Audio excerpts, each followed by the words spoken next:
స్పర్శ TV news. ముందుగా headlines. ఎన్నికల సమాచారాన్ని ఎప్పటికప్పుడు మీడియాకు చేరవేయాలని సమాచార శాఖ అధికారిని ఆదేశించిన జిల్లా కలెక్టర్. సీఎం ఆర్ఎఫ్ ద్వారా 19 మంది లబ్ధిదారులకు 29,79,000 రూపాయల విలువ గల చెక్కులను పంపిణీ చేసిన ఎమ్మెల్యే శిల్పా రవిరెడ్డి. 10వ తరగతి పరీక్షలను ఆధునిక సాంకేతిక పరిజ్ఞానంతో పగడ్బందీగా నిర్వహించేందుకు చర్యలు చేపట్టిన జిల్లా కలెక్టర్. నడిగడ్డ వాసుల రుణం తీర్చుకుంటానని పేర్కొన్న ఎమ్మెల్యే శిల్పా రవిరెడ్డి. తెలుగు ప్రజల ఆత్మ గౌరవాన్ని నిలబెట్టిన త్యాగధనుడు పొట్టి శ్రీరాములు అందరికీ స్ఫూర్తి ప్రదాత అని పేర్కొన్న ఎమ్మెల్యే శిల్పా రవిరెడ్డి. గ్లకోమా వారోత్సవాల అవగాహన ర్యాలీని ప్రారంభించిన ఎస్పీ రఘువీరెడ్డి. సాధారణ ఎన్నికలు 2024 ఎన్నికలకు సంబంధించిన సమాచారాన్ని ఎప్పటికప్పుడు మీడియాకు చేరవేయాలని జిల్లా కలెక్టర్ డాక్టర్ శ్రీనివాసులు డిపిఆర్ఓను ఆదేశించారు. శనివారం కలెక్టరేట్ లో ఏర్పాటు చేసిన ఎన్నికల media centre, command control room, complaint cell తదితర విభాగాలను డిఆర్ఓ పద్మజతో కలిసి పర్యవేక్షించారు. ఈ సందర్భంగా జిల్లా కలెక్టర్ డాక్టర్ శ్రీనివాసులు మాట్లాడుతూ 2024 సాధారణ ఎన్నికలకు సంబంధించిన సమాచారాన్ని ఎప్పటికప్పుడు మీడియాకు చేరవేయాలని ఆదేశించారు. ఎన్నికల మీడియా సెంటర్ లో 1952వ సంవత్సరం నుండి 2019 వరకు లోక్సభ, అసెంబ్లీ నియోజకవర్గాలలో పోటీ చేసిన అభ్యర్థులు, సమీప ప్రత్యర్థులపై గెలుపొందిన ఓట్ల వివరాలతో ఉన్న సమాచారాన్ని మీడియాకు ఇవ్వాలన్నారు. నంద్యాల పార్లమెంట్ నియోజకవర్గంతో పాటు ఆర్లగడ్డ, శ్రీశైలం, నందికొట్కూరు, నంద్యాల, బనగానపల్లి, డోన్ అసెంబ్లీ నియోజకవర్గాలలో పోటీ చేసిన అభ్యర్థులు, సమీప ప్రత్యర్థులపై గెలుపొందిన ఓట్ల వివరాలు, నియోజకవర్గ మ్యాప్ల్లో సంక్షిప్తమై ఉన్న పోలింగ్ స్టేషన్ల వివరాలు అందుబాటులో ఉన్నట్లు కలెక్టర్ తెలిపారు. ఎన్నికల కోడ్ వెలువడిన నేపథ్యంలో ఎన్నికల ప్రవర్తన నియమావళిపై వచ్చిన ఫిర్యాదులను వెంటనే నమోదు చేసుకుని తమ దృష్టికి తీసుకురావాలని ఆదేశించారు. అనంతరం జిల్లా కలెక్టర్ కమాండ్ కంట్రోల్ రూమ్ సందర్శించి ఎన్నికల ప్రవర్తన నియమావళి పటిష్ట అమలుపై ప్రసార మాధ్యమంలో ప్రసారం అవుతున్న అంశాలను నిరంతరం పరిశీలిస్తూ ఎప్పటికప్పుడు చర్యలు తీసుకోవాలని డిఆర్ఓను ఆదేశించారు. కంప్లైంట్ సెల్ కు వచ్చే ఫిర్యాదులను కూడా వెంటనే స్పందించి తక్షణ చర్యలను తీసుకోవాలని ఆయన సంబంధిత అధికారులను ఆదేశించారు. అలాగే ఎన్నికల విభాగాన్ని పరిశీలించి సిబ్బంది ఎవరెవరు ఏ పనులు చేస్తున్నారన్న అంశాలపై ఆరా తీస్తూ ఎన్నికల విధుల్లో అలసత్వం లేకుండా అప్పగించిన పనులను వెంటనే చేపట్టాలని సిబ్బందిని ఆదేశించారు.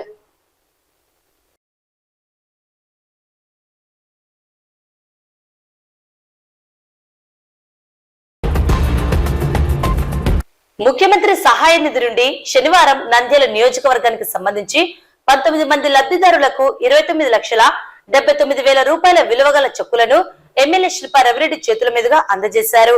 లబ్ధిదారుల తరపున సీఎం జగన్మోహన్ రెడ్డికి ప్రత్యేక ధన్యవాదాలు తెలిపారు. ఈ కార్యక్రమంలో municipal vice chairman Gangisetti Sridhar హాజరయ్యారు.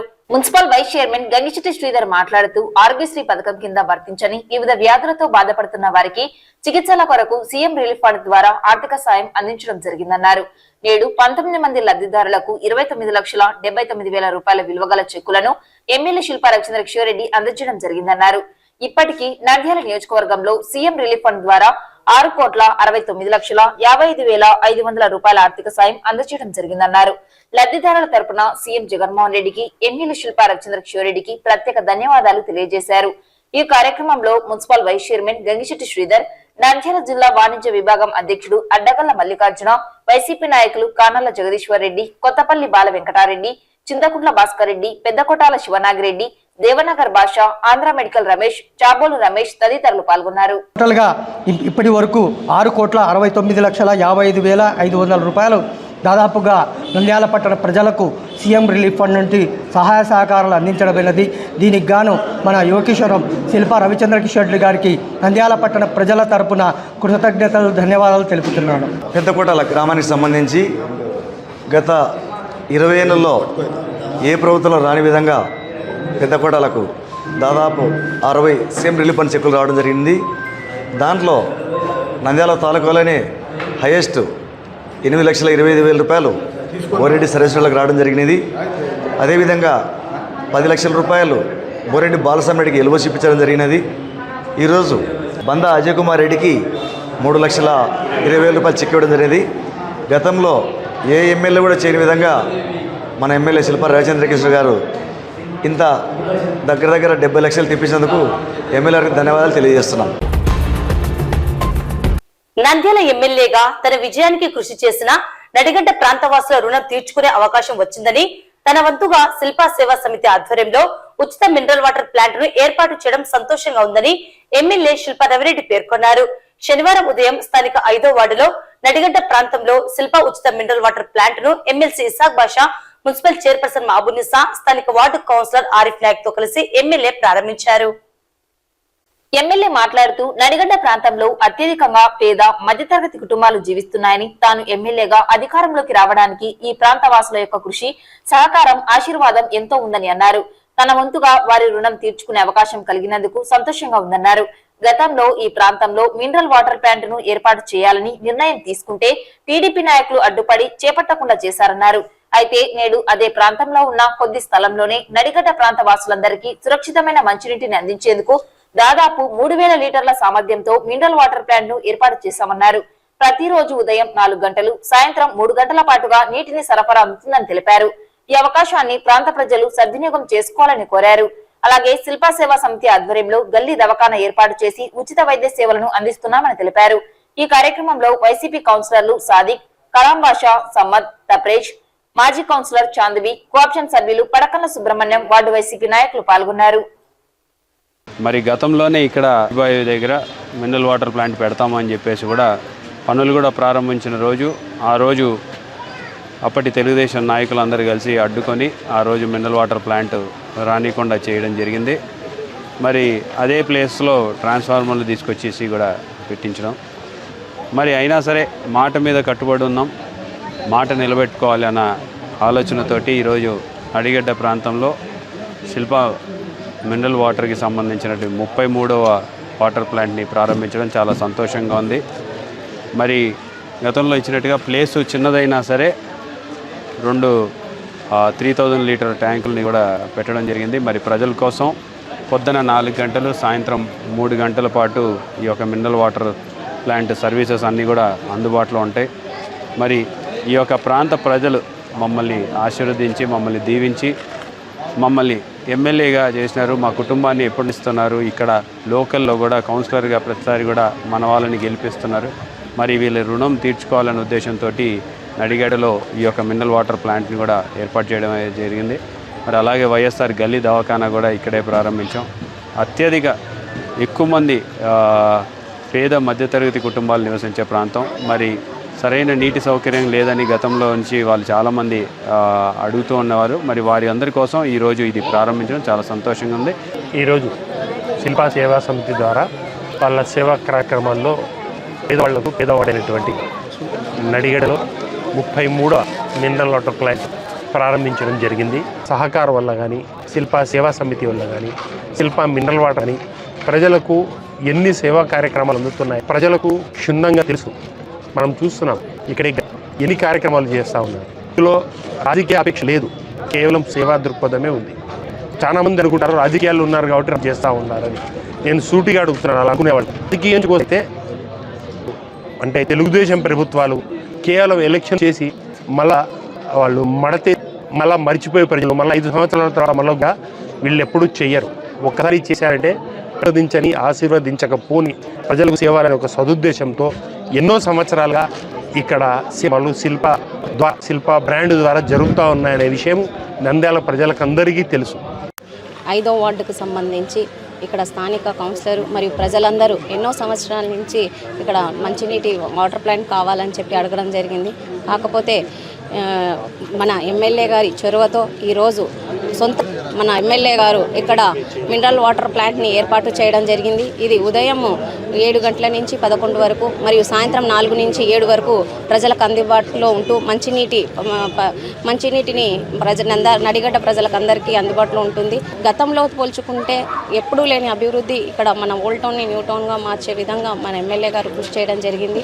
ఇవన్నీ గుర్తుంచుకొని రాబోయే ఎలక్షన్స్లో ఎంపీ గారికి, ఎమ్మెల్యే గారికి నడిగడ్డ ప్రాంతం నుంచి కానీ అఖండ మెజార్టీ ఇవ్వాలని ఓల్డ్ టౌన్ ప్రజలందరినీ మనస్ఫూర్తిగా కోరుకుంటున్నాను. చాలా రోజుల నుంచి మన 5వ వార్డు ప్రజలు మనకు ఒక మినరల్ వాటర్ ప్లాంట్ కావాలని మన శిల్పా మోహన్ రెడ్డి గారిని అడగడం జరిగింది. గతంలో ఒకసారి పని ప్రారంభించినా కానీ మన టీడీపీ టీడీపీ నాయకులు వచ్చేసి అడ్డుకోవడము, ఆ రోజు నా మీద కంప్లైంట్ చేయడం ఎలా జరిగినందుకు అప్పుడు ఆగిపోయింది. ఆ తర్వాత ఈ మధ్య కాలంలో 15 రోజుల క్రితం మన ఎమ్మెల్యే గారిని మన ప్లాన్ గురించి చెప్పడం జరిగింది. ఆయన అప్పటికప్పుడు మంజూరు చేసి సొంత నిధులతో పని ప్రారంభించి ఈరోజు ప్లాంట్ కంప్లీట్ చేసి ప్రారంభించడం జరిగింది. మా 5వ వార్డు తరపు నుంచి మా 5వ వార్డు ప్రజలందరి తరపు నుంచి కూడా మా ఎమ్మెల్యే గారికి నేను ధన్యవాదాలు తెలుపుతున్నాను. ఈ నెల 18 నుండి 30వ తేదీ వరకు నిర్వహించే 10వ తరగతి పరీక్షల్లో మాల్ ప్రాక్టీస్ కు అవకాశం లేకుండా పగడ్బందీ చర్యలు తీసుకున్నామని జిల్లా కలెక్టర్ డాక్టర్ శ్రీనివాసులు పేర్కొన్నారు. శనివారం కలెక్టరేట్ లో 10వ తరగతి పరీక్షల నిర్వహణ ఏర్పాట్లపై మీడియా వాయిస్ ద్వారా సమాచారం ఇచ్చారు. ఈ సందర్భంగా జిల్లా కలెక్టర్ డాక్టర్ శ్రీనివాసులు మాట్లాడుతూ మార్చి 18 నుండి 30వ తేదీ వరకు జరిగే 10వ తరగతి పరీక్షల్లో ఎలాంటి మాల్ ప్రాక్టీస్ జరగకుండా పరీక్షల నిర్వహణకు పటిష్ట చర్యలు తీసుకుంటున్నామన్నారు. ఈసారి పరీక్షల్లో తప్పిదాలకు అవకాశం లేకుండా ఆధునిక సాంకేతిక పరిజ్ఞానంతో ఎక్కడైనా పేపర్ లీకేజ్ కి గురైనా అది ఎక్కడ, ఏ పరీక్ష కేంద్రంలో, ఏ రూమ్ లో ఏ విద్యార్థి ప్రశ్నపత్రం నుంచి వచ్చిందో సంబంధిత సమాచారాన్ని QR కోడ్ తో తెలుసుకోవచ్చన్నారు. విద్యార్థులు ఈ యొక్క పరీక్షలకు హాజరవుతూ ఉన్నారు. దీనికి సంబంధించి అన్ని సెంటర్స్లో కూడా చీఫ్ సూపరింటెండెంట్స్ని, డిపార్ట్మెంటల్ ఆఫీసర్స్ని, అడిషనల్ డిపార్ట్మెంట్ ఆఫీసర్స్ని, ఫ్లయింగ్ స్క్వాడ్స్ని, న్యూజిలేటర్స్ని అందరినీ కూడా అపాయింట్ చేయడం జరిగింది. అట్లాగే ఒక డిస్ట్రిక్ట్ లెవెల్ అబ్జర్వర్ని కూడా గవర్నమెంట్ అపాయింట్ చేయడం జరిగింది. అదే రకంగా మనం ఎట్లయితే ఇంటర్మీడియట్ ఎగ్జామ్స్ మన జిల్లాలో ప్రశాంతంగా నిర్వహించుకున్నాము, అదే రకంగా ఇక్కడ కూడా నో సెల్ ఫోన్ జోన్ ప్రకటించడం జరిగింది. కాబట్టి దీంట్లోకి విద్యార్థులు కానీ అదేవిధంగా సిబ్బంది కానీ ఎవరైతే పరీక్ష నిర్వహిస్తున్న సిబ్బంది కానీ ఎవరు కూడా సెల్ ఫోన్స్ అనేది ఆ యొక్క ప్రాంతంలోకి, ఆ యొక్క ప్రెమిసెస్లోకి తీసుకురాకుండా ఉండాల్సిన అవసరం ఉంది. అది ఖచ్చితంగా పోలీస్ సిబ్బంది కూడా ఆ రకంగా ఆదేశాలు ఇవ్వడం జరిగింది. వారు కూడా ఆ రకంగా చర్యలు తీసుకుంటున్నారు. అదే రకంగా పోలీస్ సిబ్బంది వస్తున్న విద్యార్థుల్ని అదేవిధంగా పరీక్ష నిర్వహించే సిబ్బందిని కూడా ఫ్రిస్కింగ్ చేస్తారు. సో బోత్ ఉమెన్ సిబ్బందితో ఫిమేల్ స్టూడెంట్స్ని కూడా మన గర్ల్స్ని కూడా మనకు ఫ్రిస్కింగ్ చేస్తారు, అదేవిధంగా బాయ్స్ని కూడా ఫ్రిస్కింగ్ చేస్తారు. సో ఇటువంటి పరిస్థితుల్లో కూడా సెల్ ఫోన్ అనేది బోత్ పిల్లలు కానీ అదేవిధంగా నిర్వహించే టీచర్స్, ఇన్విజిలేటర్స్ కానీ ఎవరికి కూడా తీసుకురాకుండా ఉండాల్సిన అవసరం ఉంది, తీసుకురాకూడదు. అదే రకంగా ఇక్కడ ఎవరైనా సరే ఏమాత్రం అలసత్వం ప్రదర్శించినప్పుడు ఖచ్చితంగా ఎగ్జామినేషన్ యాక్ట్ ఏదైతే ఉందో 25/97 ప్రకారంగా కఠినమైన చర్యలు తీసుకోవడం జరుగుతూ ఉంది. సో అన్ని సెంటర్స్లో కూడా 144 సెక్షన్స్ ఇవ్వడం జరుగుతూ ఉంది. అదేవిధంగా జిరాక్స్ సెంటర్స్ అన్ని కూడా మూసేయడం జరుగుతూ ఉంది. అదేవిధంగా బందోబస్తు కోసం పోలీసు చెప్పడం జరిగింది. Uninterrupted supply water, uninterrupted supply current సంబంధించి ఎలక్ట్రిసిటీ డిపార్ట్మెంట్ కూడా జరిగింది. ప్రతి సెంటర్ దగ్గర కూడా మెడికల్ సిబ్బందిని, సిన్స్ ఎండాకాలం కాబట్టి పిల్లలు ఎలాంటి ఇబ్బంది లేకుండా మెడికల్ సిబ్బందితో వాళ్ళ యొక్క ఒక టీమ్ ఏఎన్ఎం ఆశస్తో ఒక ఫస్ట్ ఎయిడ్తో ఒక కిట్తో ఉంటారు. అదే రకంగా ఎట్లాంటి మ్యాల్ ప్రాక్టీసెస్ కానీ ఇటువంటివి కూడా నివారించడం ఫస్ట్ టైం ఈసారి అధునాతన సాంకేతిక పరిజ్ఞానంతో ప్రతి క్వశ్చన్ పేపర్ కూడా ఒక యూనిక్ కోడ్, QR కోడ్ అనేది ఒకటి యూనిక్గా ఉంటుంది. ఎనీ థింగ్ అయినప్పుడు ఎక్కడ జరిగింది మాల్ ప్రాక్టీస్ అనేది ఈజీగా ఐడెంటిఫై చేయడానికి ఆస్కారం ఉంటుంది. సో ఏ సెంటర్లో జరిగింది, ఏ విద్యార్థి ద్వారా జరిగింది, ఏ టీచర్ ద్వారా జరిగింది అనేది కూడా మనం ఈజీగా ఐడెంటిఫై చేయడానికి ఆస్కారం ఉంటుంది. కాబట్టి అది లేటెస్ట్గా ప్రభుత్వం ఈసారి ప్రతి ఆ యొక్క పేపర్స్ పైన ఇది ఫస్ట్ టైం తీసుకోవడం జరిగింది. సో అదే రకంగా ఎగ్జాము 9:30 నుంచి 12:45 జరుగుతూ ఉంటుంది. కాబట్టి విద్యార్థిని తల్లిదండ్రులకు, విద్యార్థుల తల్లిదండ్రులకి మా యొక్క విన్నపం ఏంటంటే ఒక 1 అవర్ బిఫోర్ 8:30 కల్లా పరీక్షా కేంద్రం చేరుకుంటే మంచిది. అదే రకంగా తల్లిదండ్రులు, విద్యార్థులు కూడా ఒకరోజు ముందే మీకు కేటాయించిన సెంటర్ చూసుకుంటే మీకు ఒక ఐడియా ఉంటుంది. ఆ రోజు గాబరా పడకుండా, ఇబ్బంది పడకుండా మీకు ఒక ఐడియాతో ఉంటారు కాబట్టి ప్రశాంతంగా వెళ్ళడానికి ఆస్కారం ఉంటుంది. సో అది ఒక మా సైడ్ నుంచి ఒక సజెషన్. అట్లాగే హాల్ టికెట్ ఏదైతే ఇచ్చుంటామో హాల్ టికెట్లో ఏమైతే మేము కండిషన్స్, నియమ నిబంధనలు పెట్టుంటామో అవి ఖచ్చితంగా చదువుకోవాల్సిన అవసరం ఉంటుంది. ఎక్కడా కూడా కాపీయింగ్ కానీ మాస్ కాపీయింగ్ అనేటువంటి పనులు చేయొద్దు. దయచేసి మీ యొక్క జీవితము అనవసరంగా కోల్పోతారు, భావి జీవితాన్ని. సో అటువంటి పనులు ఎవరు కూడా చేసుకోరావద్దు. సో అది ఏదైతే మనం చెప్పామో హాల్ టికెట్లో ఆ pencil, pen, eraser, exam pad మాత్రమే తీసుకొని దాంట్లోకి రావాలి. సో విద్యార్థులకి ముఖ్యంగా ఈ 10వ తరగతి అనేది వెరీ కీలకమైన దశ కాబట్టి ఖచ్చితంగా మీ యొక్క కెరీర్లో దీన్ని మీరు ఇంతవరకు బాగా కష్టపడి చదువుకొని ఉంటారు. సో అంతే కష్టంతో, అంతే నిజాయితీగా ఎగ్జామ్ ఖచ్చితంగా రాయండి. ఎగ్జామ్లో ప్రతి ఎగ్జామ్ సెంటర్లో కూడా మీకు అనువుగా పరీక్షా కేంద్రాన్ని ఏర్పాటు చేయడం జరిగింది. సఫిషియెంట్గా టేబుల్స్ ఉన్నాయి, వాటర్ పెడుతున్నాము, ప్రతి చోట ఫ్యాన్లు ఉన్నాయి, మీకు లైటింగ్ కూడా వెలుతురు వచ్చే విధంగా లైటింగ్ అరేంజ్ చేశాము. కంఫర్ట్గా ఎగ్జామ్ రాయడానికి అన్ని సదుపాయాలు తీసుకున్నాం కాబట్టి దాన్ని సద్వినియోగం చేసుకొని చెప్పిన సూచనలు సలహాలను ఖచ్చితంగా పాటించాలని కోరుకుంటున్నాను. తెలుగు ప్రజల ఆత్మ గౌరవాన్ని నిలబెట్టిన త్యాగధనుడు అమరజీవి పొట్టి శ్రీరాములు మనందరికీ స్ఫూర్తి ప్రదాతగా నిలిచారని ఎమ్మెల్యే శిల్పా రవిరెడ్డి పేర్కొన్నారు. నేడు పొట్టి శ్రీరాములు జయంతిని పురస్కరించుకుని నంద్యాల పట్టణం సంజీవనగర్ లో ఏర్పాటు చేసిన వారి విగ్రహానికి ఎమ్మెల్యే పూలమాలలు వేసి నివాళులర్పించారు. వీరితో పాటుగా municipal vice chairman Gangisetti Sridhar, Aryavysya corporation director Neravati Sirisha తదితరులు పాల్గొన్నారు. ఈ సందర్భంగా ఎమ్మెల్యే మాట్లాడుతూ తెలుగువారి ఆత్మ గౌరవాన్ని నిలబెట్టిన మహానీయుడు, ప్రాణత్యాగం చేసిన పొట్టి శ్రీరాములు జీవిత చరిత్రను భావి తరాలకు తెలియజేయవలసిన బాధ్యత మనందరిపై ఉందన్నారు. యువతలో పొట్టి శ్రీరాములు స్ఫూర్తిని ప్రేరేపించాలని కోరారు. అలాగే వైఎస్ఆర్సీపీ ప్రభుత్వంలో ముఖ్యమంత్రి జగన్మోహన్ రెడ్డి అసెంబ్లీ స్థానాలలో ఆర్యవైశ్యులకు ప్రాధాన్యత ఇచ్చారన్నారు. అలాగే నంద్యాల మున్సిపాలిటీలో ఆర్యవైశ్య సామాజిక వర్గానికి చెందిన గంగిశెట్టి శ్రీధర్ కు వ్యవసాయ మార్కెట్ యార్డ్ చైర్మన్ గా మేడ లక్ష్మయ్యకు, అలాగే తాజాగా ఆర్యవైశ్య కార్పొరేషన్ డైరెక్టర్ గా నెరవాటి శిరీషకు అవకాశం కల్పించడం సంతోషంగా ఉందన్నారు. ప్రత్యేకంగా ఆర్యవైశ్యుల తరపున సీఎం జగన్మోహన్ రెడ్డికి ధన్యవాదాలు తెలియజేశారు. ఈ కార్యక్రమంలో వాణిజ్య విభాగం జిల్లా అధ్యక్షుడు ఆర్లగడ్డ మల్లికార్జున, నెరవాటి రవి, బింగుమల్ల శ్యామ్ సుందర్ గుప్తా, ఆంధ్ర మెడికల్ రమేష్ మరియు నంద్యాల ఆర్యవైశ్యులు పాల్గొన్నారు. ఈ రోజు మన ఆంధ్ర రాష్ట్ర ముఖ్య వ్యక్తి రాష్ట్ర ప్రజలందరూ గౌరవంతో బతుకుతున్నారంటే దానికి పొట్టి శ్రీరాములు గారి వారి ఒక త్యాగమే దానికి కారణం అని చెప్పేసి కూడా మనందరూ భావి తరాలు కూడా అటువంటి త్యాగస్తూ భావి తరాలకు కూడా మనం పొట్టి శ్రీరాములు గారి గురించి వారి జీవిత చరిత్ర గురించి కూడా తెలియజేయాల్సిన అవసరం ఎంతైనా ఉంది. ఈరోజు ఆంధ్ర రాష్ట్ర ఆత్మగౌరవాన్ని నిలబెట్టి వారు ప్రాణాలు సైతం అందంగా పెట్టి మన కోసం సాధించారు. మరి అటువంటి మహనీయులని మనందరం కూడా స్మరించుకోవడమే కాకుండా కూడా గుర్తు చేసి భావి తరాలలో కూడా ఒక స్ఫూర్తిని రగల్చడానికి ఉపయోగపడుతుంది.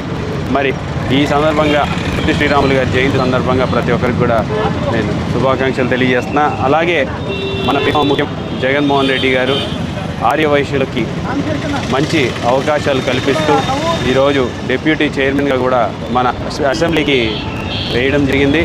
అలాగే ఈరోజు మా నంద్యాలకి సంబంధించి మన కర్నూలు ఉమ్మడి జిల్లాకి సంబంధించి ఆర్యవైశ్య కార్పొరేషన్ డైరెక్టర్గా మా నెరవాటి శిరీష అక్కని ఇవ్వడం, నేను నెరవాటి కుటుంబ సభ్యులందరికీ కూడా నేను ప్రత్యేకమైన అభినందనలు తెలియజేస్తున్నా. ఆ కుటుంబ సభ్యుల తరఫున మా నంద్యాల నియోజకవర్గం తరఫున నేను ముఖ్యమంత్రి గారికి ధన్యవాదాలు తెలియజేసుకున్నా. భవిష్యత్తులో ఇంకా ఎన్నో ఉన్నత స్థానాలకి చేరాలని చెప్పేసి నేను మనస్ఫూర్తిగా కోరుకుంటున్నాను. అలాగే ఇక్కడ నంద్యాలలో ఆర్యవైశ్యులకి తగిన గుర్తింపిస్తూ ఈరోజు మున్సిపాలిటీలో కూడా మనం వైస్ చైర్మన్గా గంగిశెట్టి శ్రీధర్ అని ఉన్నారు, గతంలో గంగిశెట్టి విజయ్ కుమార్ గారు ఉన్నారు. మరి అలాగే మార్కెట్ యార్డ్కి వైస్ చైర్మన్గా మేడా లక్ష్మయ్య అంకుల్ గారు ఉన్నారు, ఆరు చైర్మన్గా మేడా లక్ష్మయ్య గారు ఉన్నారు. మరి కొంతకాలం ఆయన వైస్ చైర్మన్గా కూడా చేయడం జరిగింది. నంద్యాల పట్టణంలో IMA, rotary club, rotary inner wheel, Navanandi rotary club, lions club, DBCS ophthalmic association, mid town rotary club సంయుక్త నిర్వహణలో గ్లకోమా వారోత్సవాలపై డాక్టర్ విజయభాస్కర్ రెడ్డి ఆధ్వర్యంలో అవగాహన ర్యాలీ నిర్వహించడం జరిగింది. ఈ ర్యాలీని ఎస్పీ రఘువీరెడ్డి ముఖ్య అతిథిగా హాజరై ప్రారంభించారు. ఈ సందర్భంగా ఎస్పీ మాట్లాడుతూ గ్లకోమా వ్యాధి నివారణపై ప్రజల్లో ముందస్తుగా అవగాహన కార్యక్రమాలు నిర్వహించడం అభినందనీయమన్నారు. వైద్యుల సలహా మేరకు కంటి పరీక్షలను నిర్వహించుకోవడం ద్వారా కంటి చూపును కోల్పోయే ప్రమాదం ఉండదన్నారు. కంటి చూపు ఉన్నవారికి లేని వారికి గల తేడాలను స్పష్టంగా గమనించవచ్చన్నారు. డాక్టర్ విజయభాస్కర్ రెడ్డి మాట్లాడుతూ గ్లకోమా అనేది కంటికి సంబంధించిన వ్యాధి అని, కంటి లోపల పీడనం ఎక్కువైనప్పుడు కంటి నరాలు దెబ్బతిని నెమ్మదిగా కనుచూపు కోల్పోవడం జరుగుతుందని తెలిపారు. గ్లకోమా ప్రారంభ దశలో ఎటువంటి లక్షణాలు కనబడకపోవచ్చని చెప్పారు. గ్లకోమా ప్రాథమిక దశలో లక్షణాలను గుర్తించేందుకు కంటి వైద్యుని సంప్రదించి పరీక్షలు నిర్వహించుకోవాలని సూచించారు. 2% మందికి గ్లకోమా వ్యాధితో కంటి చూపును కోల్పోవడం జరుగుతుందని తెలిపారు. ఈ కార్యక్రమంలో వైద్యులు రామసుబ్బారెడ్డి, రాకేష్, దీపక్, విశ్వనాథ్, విజయబాబు, మధుసూదన్ రెడ్డి, పనిల్, గెలివి సహదేవుడు, అనిల్, హరిప్రియ, వసుధారాణి, కల్పనారెడ్డి, హరిప్రియ, క్రాంతి, మాధురి తదితర వైద్యులు మరియు రోటరీ, లయన్స్ క్లబ్ ప్రతినిధులు దండే దస్తగిరి, కైలాస్నాథ్, సుధామోహన్, ప్రసాద్ రెడ్డి, శ్రీరామమూర్తి, నాగరాజు, త్రివిక్రమ్ పాల్గొన్నారు. నమస్కారం. ప్రత్యేకంగా ఈ గ్లూకోమా వ్యాధి నివారణ వారోత్సవాలు జరుపుతున్నందుకు చాలా సంతోషం. నేను కూడా ఇంతకుముందు చాలాసార్లు చూసాము, కానీ చాలా కార్యక్రమాలు ఫస్ట్ టైం నేను అబ్జర్వ్ చేయటం ఇది. సో ఇందులో పాల్గొంటున్న లయన్స్ క్లబ్, IMA, నేత్ర వైద్యుల అసోసియేషన్, రోటరీ, అంధత్వ నివారణ సంస్థ సభ్యులు అందరికీ కూడా అభినందిస్తున్నాను. చాలా సంతోషం. మనకు తెలియకుండా చాలా విషయాలు జరుగుతూ ఉన్నాయి. నిన్న డాక్టర్ గారు డిస్కస్ చేసినప్పుడు 2% ఈ వ్యాధి వల్ల మనకి నివారణ సదుపాయాలు అన్నీ ఉన్నాక కూడా మనం దాన్ని అవగాహన లేక 2% ఈ వ్యాధి బారిన పడి చూపు కోల్పోతున్నారు. అంటే టోటల్గా దాన్ని మనం కంట్రోల్ చేయొచ్చు, కానీ ఏంటంటే దాని పట్ల అవగాహన లేదు. మనం ఎన్నిసార్లు ఏ టైంలో చెకప్ చేయించుకోవాలనేది ఏవి కూడా ఎక్స్పోజర్ లేక మనం ఇలాంటి ప్రమాదాలను బారిన పడుతున్నాం. కంటి చూపు అనేది, ఆ చూపు ఉన్న వాళ్ళకి బయట బాహ్య ప్రపంచాన్ని చూస్తే ఆ కలిగే ఫీలు, ఆనందం వేరు. ఆ చూపు లేని అంధత్వం ఉన్న వాళ్ళని అడిగితే అప్పుడు చెప్తారు వాళ్ళలో ఉన్న బాధ ఏంటనేది తెలుస్తుంది. సో మనం చేతులారా అన్ని విషయాలు తెలిసి కొన్ని తెలియక కొన్ని ఇటువంటి విషయాల పట్ల శ్రద్ధ వహించక మన చేతులారా మనం కొని తెచ్చుకుంటున్నాం. కాబట్టి అందరూ కూడా అప్రమత్తంగా ఉండి వైద్యుల సలహాలు పాటించి సో మన ఆరోగ్యాన్ని మనం కాపాడుకుంటే కంటి చూపు దగ్గర నుంచి మిగతా అన్ని విషయాల పట్ల నంద్యాలలో ప్రత్యేకంగా IMA వాళ్ళు చాలా యాక్టివ్గా ఉన్నారు. ప్రతి విషయం మీద కూడా అవగాహన కల్పిస్తూ ప్రజలకి ఇవన్నీ కూడా చేరువగా తీసుకొస్తున్నందుకు చాలా సంతోషంగా ఉంది. ఇంకిన్ని మంచి కార్యక్రమాలు ఇలాంటివి చేయాలి, ప్రజలందరికీ కూడా అవగాహన కలగాలి. సో వాళ్ళ అభిప్రాయాలని, వాళ్ళు చెప్పే అవగాహన కార్యక్రమాలని ఈ మీడియా మిత్రులు ఇంకొద్దిగా లోపలికి మీ ఛానల్ ద్వారా తీసుకెళ్ళాలి. ప్రతి ఇంటికి అది వెళ్ళాలి, ఆ మెసేజ్ పాజిటివ్గా వెళ్ళాలి. వాళ్ళందరూ కూడా అప్రమత్తం అవ్వాలి. ఈ విషయం తెలిసిన వెంటనే అరే నాలో ఏదో చిన్న లోపం కనపడుతుంది, దాన్ని సరిదిద్దుకోవడానికి డాక్టర్ దగ్గర వెళ్ళాలి, చూయించుకోవాలన్న ఆతృత వాళ్ళలో పెరగాలి, ఆ అవగాహన వాళ్ళకి రావాలి. ఆ విధంగా ఇంకా మంచి కార్యక్రమాలు చేయాలని కోరుకుంటూ అవకాశం కల్పించిన అందరికీ ధన్యవాదాలు. ఈరోజు మనము glaucoma awareness week national wide programme కింద ఇక్కడ ఈరోజు అందరూ ఇక్కడ ఉన్నాము. ప్రజల్లో గ్లకోమా గురించిన చైతన్యం తీసుకురావడానికి ఈరోజు ఇక్కడ సమావేశం అవడం జరిగింది. ఈ గ్లకోమా కంట్లో నొప్పి కానీ, చూపు తగ్గడం కానీ ఇటువంటివి కూడా ఒక్కోసారి ఉండవు. మనమే వెళ్ళి చెకప్ చేయించుకుంటే, కళ్ళ డాక్టర్ దగ్గర చెకప్ చేయించుకుంటే కానీ బయటపడకపోవచ్చు. అందుకని 40 సంవత్సరాలు దాటాక 2 ఏళ్ళకి 3 ఏళ్ళకి ఒకసారైనా కంపల్సరీ అందరూ చెక్ చేయించుకోండి. ఎందుకంటే ఒకసారి చూపు పోతే, నరం అఫెక్ట్ అయితే దాన్ని తిరిగి తీసుకురావడానికి ఏ ట్రీట్మెంట్ పెద్దగా పనిచేయదు. అందుకని నివారణ దీనికి చాలా ముఖ్యం. అందరూ జాగ్రత్త పడతారని ఆశిస్తూ, ఒత్తిడి పెరిగితే అది కంటి చూపును ప్రమాదం చేస్తుంది కాబట్టి దాని గురించి అవగాహన కలిగించడం ఈ ప్రధాన ఉద్దేశ్యం. మొన్ననే మాకు ఒక గ్లకోమాను గురించి అనంతపురం నుంచి విజయభాస్కర్ రెడ్డి గారు దీనికి ఒక జూమ్ మీటింగ్ లో మాకు అందజేసినారు. ఆ సందర్భంగా నాకు 2 మాటలు గుర్తొచ్చి అందులో రాశాను. ప్రతి సంవత్సరము మార్చి 10వ తారీఖు నుంచి 16వ తారీఖు వరకు గ్లకోమా వారోత్సవాలు జరుగుతాయి. ఆ సందర్భంగా మన నంద్యాలలో అన్ని క్లబ్బులు, స్వచ్ఛంద సంస్థలు అన్ని పాల్గొని ప్రజలకు అవగాహన తీసుకొస్తున్నందుకు చాలా సంతోషంగా ఉంది. ముందు ముఖ్యంగా విజయభాస్కర్ రెడ్డి గారికి ధన్యవాదాలు తెలియజేస్తున్నాను. Thank you very much. దీనిలో భాగంగా మనము గవర్నమెంట్ తరఫున ఈ JS క్యాంప్స్ లో ఈ వారం అంతా స్క్రీనింగ్ చేశాము. గవర్నమెంట్ హాస్పిటల్లో కూడా, జనరల్ హాస్పిటల్లో ఈ వారం అంతా స్క్రీనింగ్ చేశాము. సొసైటీస్ ని అన్నిటిని కలుపుకొని, NGOs ని అన్నిటిని కలుపుకొని ఈరోజు ఈ ర్యాలీ కండక్ట్ చేయడానికి మనము ఇక్కడ అందరం సమావేశమైనాము.